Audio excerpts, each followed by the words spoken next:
Hello and welcome back to the Way to Native Chronicles. What we're going to do today is we're going to show you how to make a very nice little display of your cartridges. It shows people how a cartridge works and stuff like that. And if you like reloading, then probably like to show off to people what you do, the inner workings of the cartridge. So I made a video on this about 3 years ago, and it caught a lot of interest. And I was just about to add in some new elements to this particular display. I call them dioramas. So I thought, let's just redo this. Let's upscale the video to 4K and smooth it out a little bit, and let you see how this is done. It's actually within the capabilities of anybody to do. So let's. As you see what's scrolling by right now, you can see some of the dioramas I've made in the past for 3030, 243, 44 meg, 357 meg, and this is a 45 120. It's kind of one of the best ones I've made, I think. Very nice displays for you to put up, educational, very satisfying to make, and really not hard. You don't have to be a super craftsman to do this stuff. So let's catch up on my old video here where I give it a little bit of an introduction. I hope it isn't too long, and then what the video is going to do is it's going to speed on through this process and really cover all the steps that are involved. So I hope you like it.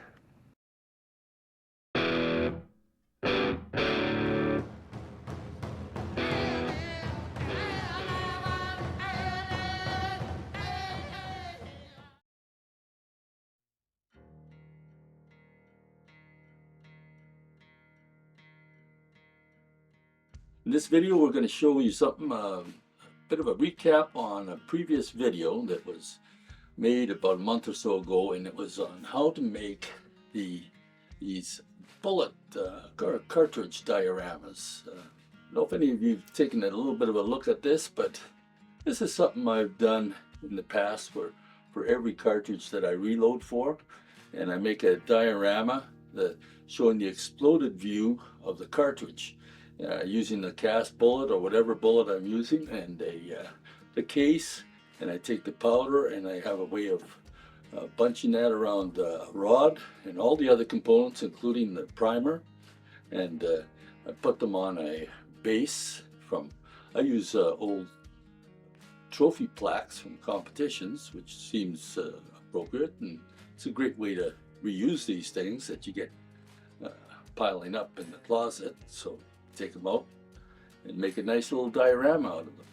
Now the previous video I made on this, I did it in very great detail, and that video should be, no, I think it's right there. I'll have a link to it in the kind of suggested videos box that you'll see at the top left hand side of your screen. So if you want to go into real detail and step by step, it's about a half-hour video. You can click on that. But what I thought I would do, since that video is so long, actually it might even be 45 minutes, I thought I'd cut that video down and just give a quick rundown on the whole process from beginning to end, speeding up the video, just getting through the material quickly. That way you can get a good overview of it. It may be sufficient for you and what you want to do to get you through this project like this. This is something that's garnered a lot of interest out there. People are making these things now, I think, and it's a lot of fun, very satisfying to produce. So what we'll do is go through this process quickly. I'm going to start off with a quick introduction to the materials and tools that are required, which are really very minimal, and from there then we'll just speed on through the whole process, right from bending the wires, attaching the cases, drilling things out to fit, making the base, the entire thing. So hold on to your seats because this is going to go fast. See you in a bit. To begin with, let's take a look at what the various tools and materials are that are needed for this project. You can see that's a completed case I'm holding there. And what we have also is an empty case we're going to need. This is going to be a case that we're going to drill the primer out of, so it's going to be ruined basically. Here's some, in the case of this diorama, I need some cotton batten. Definitely going to need some gunpowder. Use some coarse grained gunpowder like 3031, that's always good.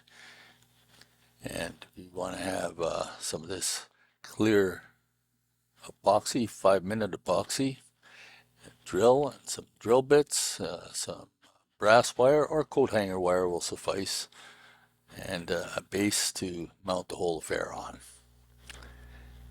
Now we're going to get started with this. This is a necessary step to plan things out before you get started. You want to measure and anticipate where things are going to fall when you complete this diorama. So it pays to spend a little bit of time just looking at kind of sizing things up, holding the cases against the base that you're going to build it on, looking at the bullet, and thinking about how much room is needed for the gunpowder and other components.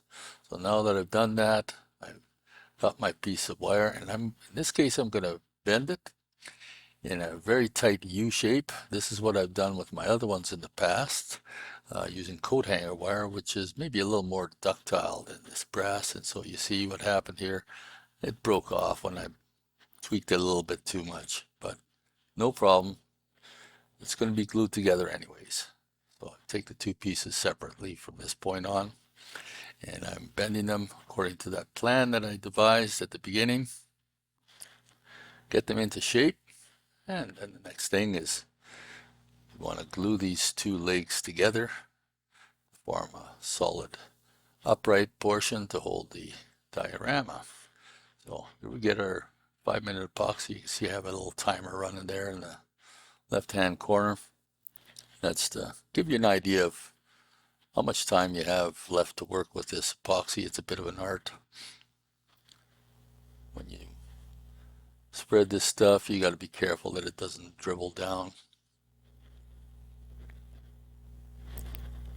So I'm spreading this stuff on there. Now we're going to drill out the primer pocket for this case.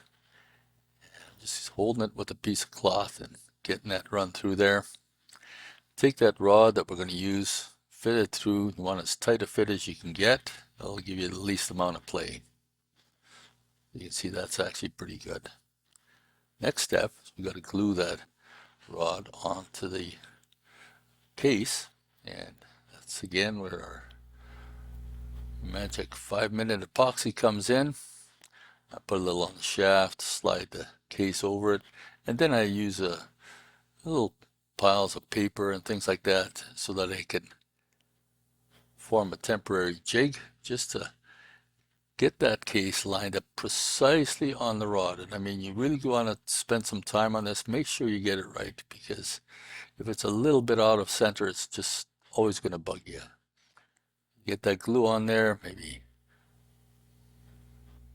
make sure it doesn't drip. Now we get onto the bullet, and that bullet's going to have to be drilled out. This can be done with a copper jacketed bullet as well. I've done it myself before. You don't want to clamp it. You can see I don't want to squish those grease, the loop grooves.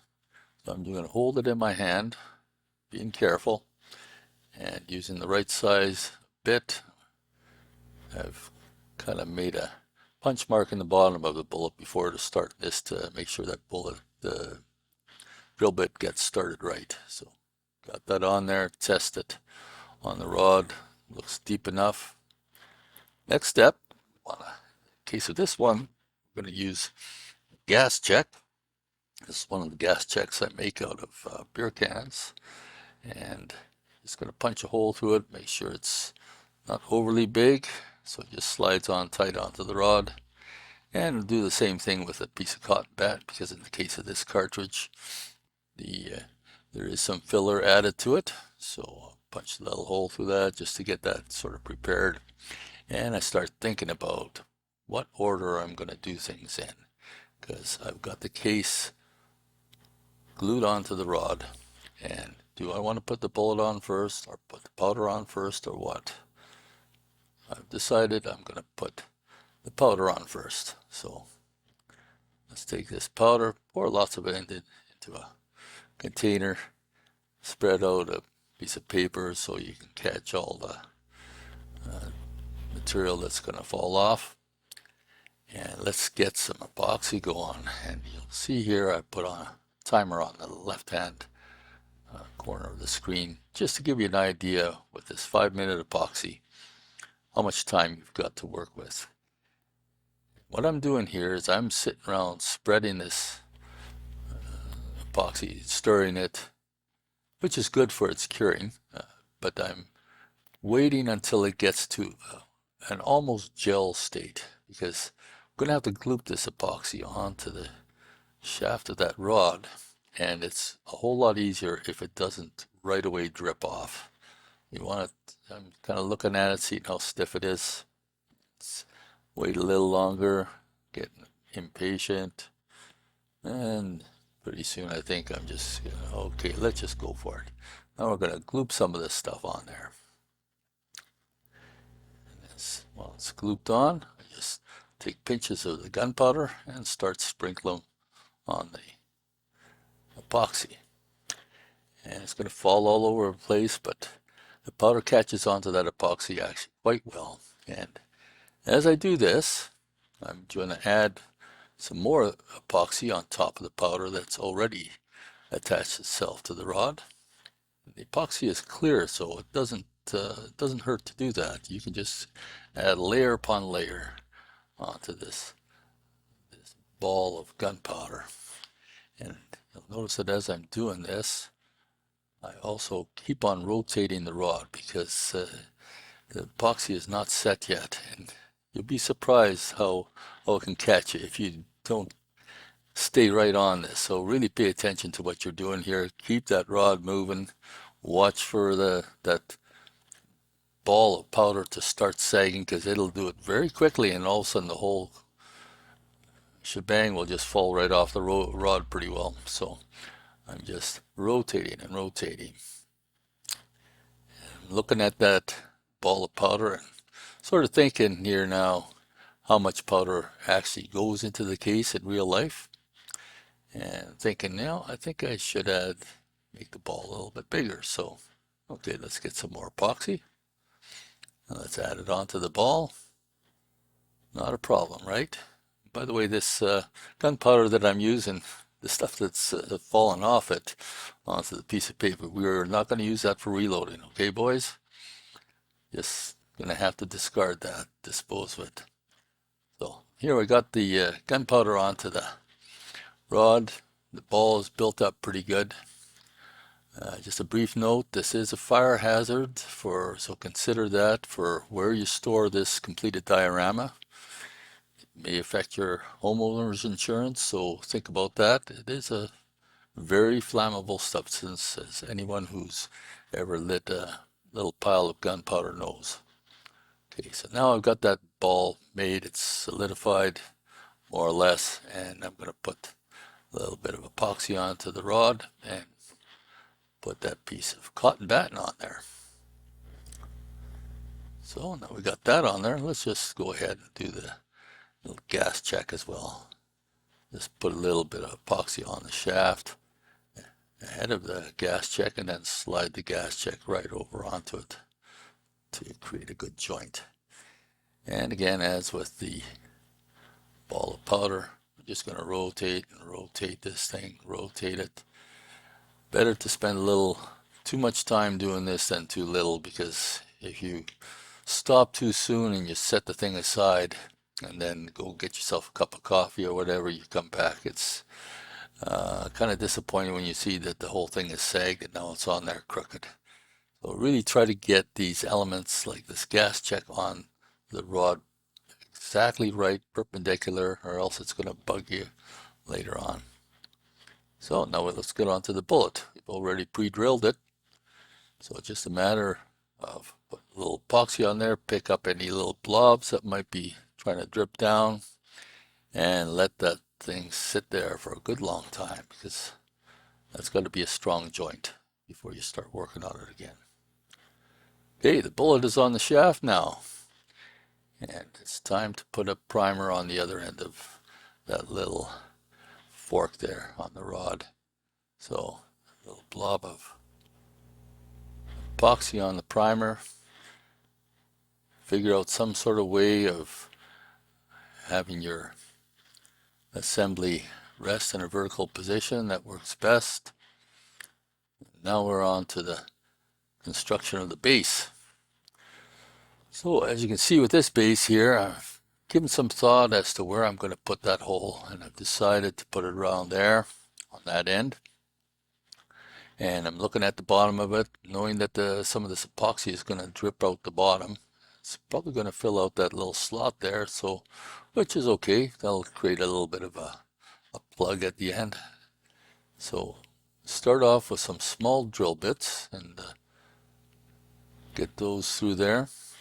But you know, when I went with the larger drill bit, as you can see here, it started to skip around, so it's a hard surface going through that plaque material. That wouldn't have been the case with straight wood. So I'm going from the other side, come on through that way, and then one larger bit, because the two rods glued together present a pretty large diameter. So got our rod there, and I'm going to glue that base onto a piece of cardboard, because when I fill this hole up with epoxy, it's going to run out, and it's going to run out the bottom. So if I can put that base on underneath there, that'll stop it. Next step is to get that rod and the whole assembly glued onto the base as perfectly as possible. There's the assembly all waiting, held in vice grips, and I've made myself a little, I don't know what you would call that. It's like they use in the Olympics for doing for gymnasts to jump over. But anyways, it's just a couple of lag bolts and nuts underneath that piece of wood that I could adjust up and down. And I've arranged it so that it's just the perfect height, so that when I stick that L-shaped assembly into the hole, it's all going to be level. You can see that there. Now it does want to sort of tip over, so I put some weights on the right hand side just with some bullets. And having finished that, it's just really a matter of taking a couple of sample bullets and a completed cartridge and gluing them onto the base just to pretty things up. Okay, now you've seen the whole thing in its entirety, the whole process sped up and gone through from end to end, and I hope you get something out of it. As I mentioned at the beginning of this video, there are links at the top left-hand corner of the video to bring you to the full long version of this if you want to go into real detail, because I give a lot of commentary on this process that isn't included in this abbreviated version of the process. But feel free to check that out if you want to know more. And in the meantime, I hope you've gotten something out of this. Try your hand at it and see what you can come up with. It's not like you're going to lose a lot of materials and investment by flubbing it up. You know, just give it a shot, and I think you'll enjoy it, and then you'll be successful. Did you like this video? If you did, I think you're going to like this one right over here. So check it out. And I appreciate your subscribing if you haven't done so already. Remember to do that while you're watching this next video. Click like, it all helps us out for this channel. Catch you next time.